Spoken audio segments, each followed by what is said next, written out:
Lanterns bob in the distance, guided through the swampy paths by a single torchbearer.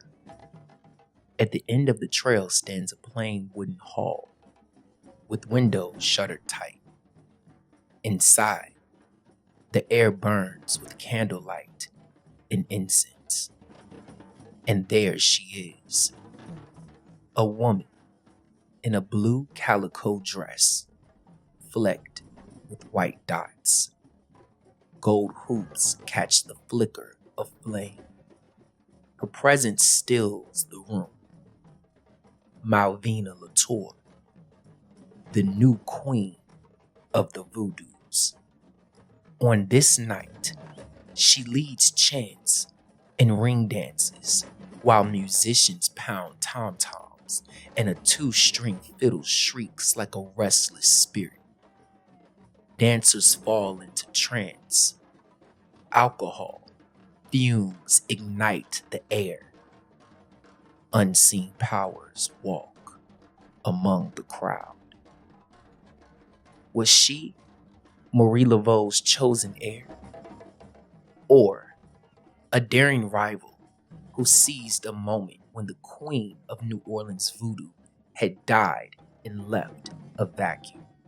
Stay with me as we travel through fact and folklore to ask the question history never answered. Who was Malvina Latour? A phantom queen? A real priestess to lost time? Or a forgotten chapter in the story of New Orleans Voodoo? Hey everyone, welcome back to Papaseer's YouTube channel. If you love diving into captivating stories about hoodoo history, Black American spirituality, and so much more, then you're in the right place. Don't forget to hit that like button and subscribe to my channel so you always know whenever I post a new video. I'll give you a moment right now to go ahead and hit like and also subscribe. The year is 1884. New Orleans is a city in transition. Congo Square, once thunderous with African rhythms, has fallen quiet under city ordinances. Yet the hunger for ceremony has not died. It is simply moved into hidden courtyards and out to the lakeshore, where the law is easier to bend. 3 summers earlier, the city buried Marie Laveau, the legendary voodoo queen. She had blended Catholic devotion and African power, turning her St. Anne Street cottage into a crossroads of hidden power and influence. With her death in 1881 came a question no one could answer. Who would lead now?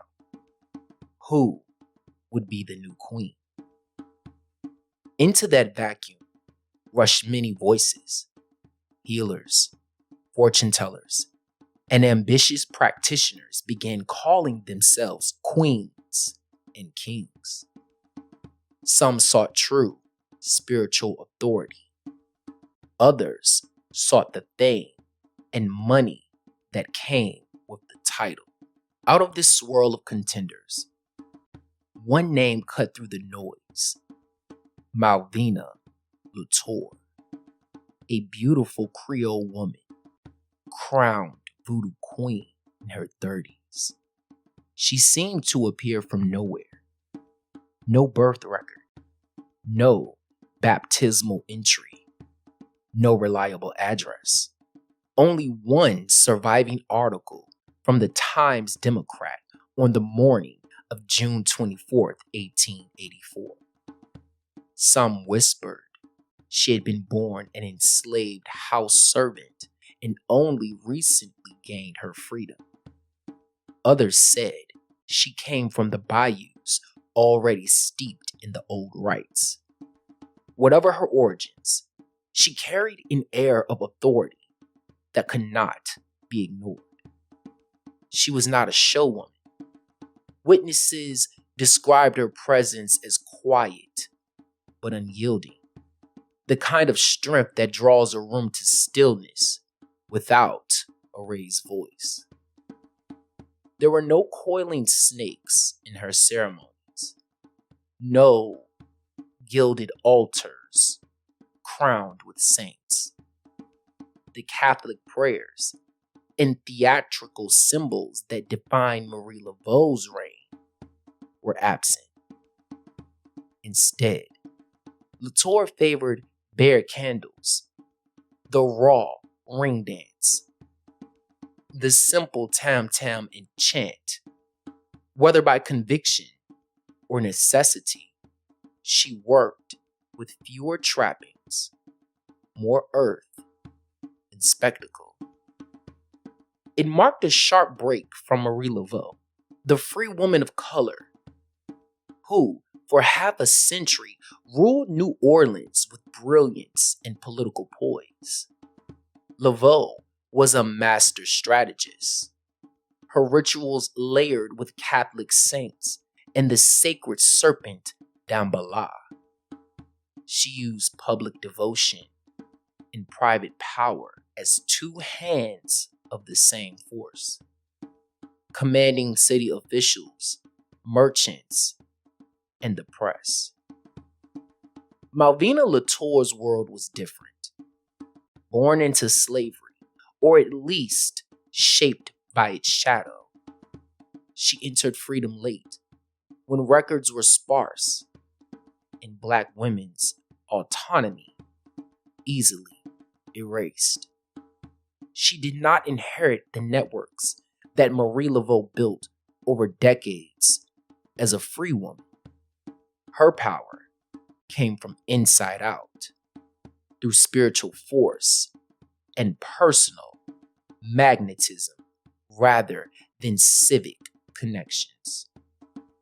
The stories that grew around her, a black mouse leaping from a preacher's mouth, secret initiations in hidden houses, a midnight Monroe Street raid carry the charge of folklore.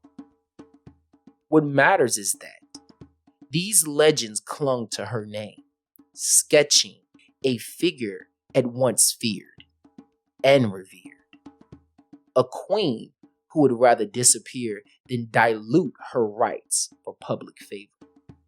Yet, even as her fame flared, no one mistook her for Marie Laveau's equal. Laveau's reach, political, spiritual, and cultural, was unmatched. Malvina Latour led a potent circle and revived the great St. John's Eve gathering, but she never bent the entire city to her will. Malvina Latour did not blaze for one night and vanish. For nearly 20 years, she held the mantle of Voodoo Queen in New Orleans. Think for a moment about the courage it took to stand where Malvina Latour stood, to take the reins after Marie Laveau. Malvina Latour knew she could never match that reach, yet she stepped forward anyway. It was an act of preservation. Without those willing to carry the crown, New Orleans Voodoo might have faded with Laveau's passing. Let's remember Malvina not as a lesser queen, but as a guardian of continuity, a woman who shouldered an impossible legacy so the sacred fire could burn into a new century. Thanks for watching. If you enjoyed this story, then give this video a thumbs up and share it with your friends in respective communities. I'd love to hear your thoughts, so let's get the conversation started in the comments section below.